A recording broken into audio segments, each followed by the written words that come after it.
சின்ன மருமகள்ல அடுத்து என்ன நடக்க போகுதுன்னு வாங்க பார்க்கலாம். இங்கே தமிழ்ச்செல்வி மொய் விருந்து வைக்கிற விஷயம் இங்கே ராஜாங்க வீட்டுக்கு எல்லாத்துக்குமே தெரிய வருது. அப்போ தான் தாமரை சாவித்திரி கிட்டக்க ஏமா மொய் விருந்துனா என்ன அப்படின்னு சொல்லிட்டு தாமரை கேட்கவும், அது ஒன்றும் இல்லடி, வெளியில் தட்டை எடுத்துகிட்டு போய் பிச்சை எடுப்பாங்கல்ல, அப்படியெல்லாம் இல்லாமல் ரொம்ப நாகரிகமாக ரொம்ப நாசுக்காக வீட்டுக்கு எல்லாத்தையும் கூப்பிட்டு சோறெல்லாம் போட்டு பிச்சை எடுக்கிறது, அவ்வளோதான் அப்படின்னு சொல்லிட்டு இங்கே சாவித்திரி சொல்லவும், என்னம்மா கடைசியில் பிச்சை எடுக்கிற நிலைமைக்கு வந்துட்டா அப்படின்னு சொல்லிட்டு தாமரை கேட்கவும், வேற என்னடி பண்ணுவா, இந்த வீட்டில் இருக்கிற வரைக்கும் ரொம்ப சொகுசாக இருந்தா, அவளை எல்லாருமே தலை மேலே தூக்கி வச்சு கொண்டாடினாங்க. அம்புட்டு நகை அம்புட்டு பணம் போக வர காரு வீடு முழுக்க ஏசி, எப்படி இருந்தா நல்லா ராஜ வாழ்க்கை வாழ்ந்துக்கிட்டு இருந்தா.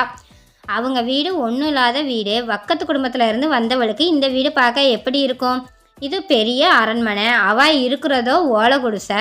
திரும்ப அந்த ஓலை குடிசைக்கே போயிட்டா பின்ன சோத்துக்கு பிச்சை எடுத்து தானே ஆகணும் அப்படின்னு சொல்லிட்டு இங்கே சாவித்திரி சொல்லும்போது, சரிம்மா எதுக்கு இப்போ திடீர்னு மொய் விருந்தெல்லாம் வச்சிருக்கா அப்படின்னு சொல்லிட்டு தாமரைக்கும், தெரியலையடி, ஒருவேளை இவள் டாக்டருக்கு படிக்கணும்னு சொல்லிட்டு தெரிஞ்சால, அதுக்கு ஃபீஸு கீஸு எதுவும் கட்ட முடியலன்னு சொல்லி இப்படி பிச்சை எடுக்கிறாளோ அப்படின்னு சொல்லிட்டு இங்கே சாவித்திரி கேட்கவும், இருக்கலாமா, அவள் வேற டாக்டருக்கான என்ட்ரன்ஸ் எக்ஸாம் எல்லாம் எழுதியிருந்தால, அதில் வேற பாஸ் வேற ஆயிட்டா.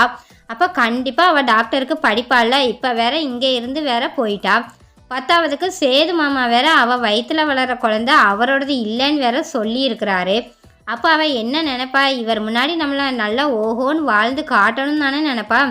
அப்போ அதுக்கு அவள் டாக்டருக்கு படித்து தானே ஆகணும் அப்படின்னு சொல்லிட்டு இங்கே தாமரை சொல்லவும், இருக்கலாண்டி, ஆனால் அவள் வைக்கிற மொய் விருந்தால் நம்ம வீட்டில் இருந்து யாருமே போயிடக்கூடாதுடி, போனாங்கன்னு வையி நம்ம வீட்டை பற்றி உனக்கே தெரியும்ல, லட்சமாக செய்யக்கூடிய ஆள்க அப்படின்னு சொல்லிட்டு சாவித்திரி சொல்லுவோம்.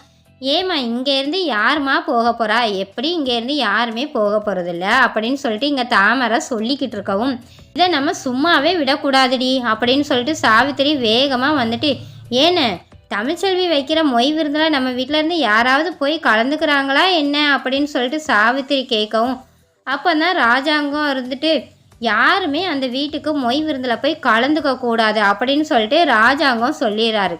இதை கேட்டதும் பார்த்தா அப்பத்தாவுக்கு கொஞ்சம் கஷ்டமாகவே இருக்குது. ச்சே, நம்ம போய் தமிழ்ச்செல்விக்கு ஏதாவது ஒரு உதவி பண்ணலாமே அப்படின்னு சொல்லிட்டு அப்பத்தான் நினைக்கிறாங்க. அப்போ தான் மோகனாவும், என்னத்தை தமிழ்ச்செல்விக்கு வைக்கிற மொய் விருந்தில் நான் வேணால் போய் கலந்துக்கிட்டு தமிழ்ச்செல்விக்கு தேவைப்படுற பணத்தை நான் கொடுத்துட்டு வரவா அப்படின்னு சொல்லிட்டு மோகனா சொல்லையில், எப்படி மோகனா நீ போவ, நீ போன விஷயம் அவனுக்கு தெரிஞ்சா அவன் மேலே ரொம்ப கோவப்பட மாட்டானா அப்படின்னு சொல்லிட்டு அப்பத்தான் சொல்லவும், சரியத்த, நான் எப்படி தமிழ்ச்செல்விக்கு ஏதாவது ஒரு உதவி பண்ணியே தான் ஆகணும். அவள் 1000 தான் தப்பு பண்ணி இருந்தாலும் அவள் இந்த வீட்டு வாரிசு சுமந்துக்கிட்டு இருக்காள், அவளுக்கு நம்மளால் முடிஞ்ச ஏதாவது ஒரு உதவி பண்ணணும்லாத்த அப்படின்னு சொல்லிட்டு மோகனா சொல்லவும், நீ வேணா கருப்புக்கிட்ட வேணா கொடுத்து விடு அப்படின்னு சொல்லிட்டு அப்பத்தான் சொல்லவும், சரிங்கத்த அப்படின்னு சொல்லிட்டு மோகனா வேகமாக போய் ரூம்குள்ளே கட்டுக்கட்டாக பணத்தை எடுத்துகிட்டு வர்றாங்க.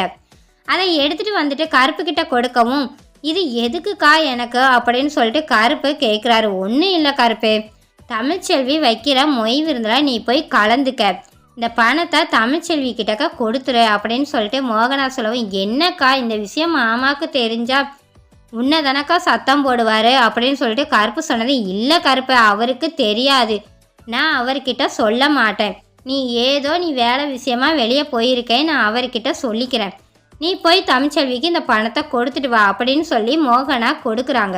கருப்பும் பார்த்தா தமிழ்ச்செல்வி வைக்கிற அந்த மொய் விருந்துக்கு போகிறாரு. கருப்பை பார்த்துட்டு தமிழ்ச்செல்வி இங்கே உள்ளே வாங்கினேன் அப்படின்னு சொல்லி கூப்பிட்டதும், இல்லைம்மா நான் இங்கே மொய் விருந்தெல்லாம் கலந்து சாப்பிட்றதுக்காண்டி வரலம்மா, இந்த பணத்தை உங்ககிட்ட கொடுத்துட்டு போகிறதுக்காண்டி தாம்மா வந்தேன், மோகனாக்கா தான் இந்த பணத்தை உங்ககிட்ட கொடுக்க சொன்னாங்க, நீ எப்படியோ ஏதோ ஒரு தேவைக்காக தான் இந்த மொய் விருந்து ஏற்பாடு பண்ணியிருப்பேன்னு அவங்களுக்கு தெரியும், ஒருவேளை உன் படிப்பு விஷயத்துக்காக கூட இருக்கலாம், அதனால தான் இந்த பணத்தை கொடுத்தாங்க அப்படின்னு சொல்லிட்டு கருப்பு சொல்லவும், மோகனா கொடுத்த பணத்தை தமிழ்கிட்டக்க கொடுத்துறாரு.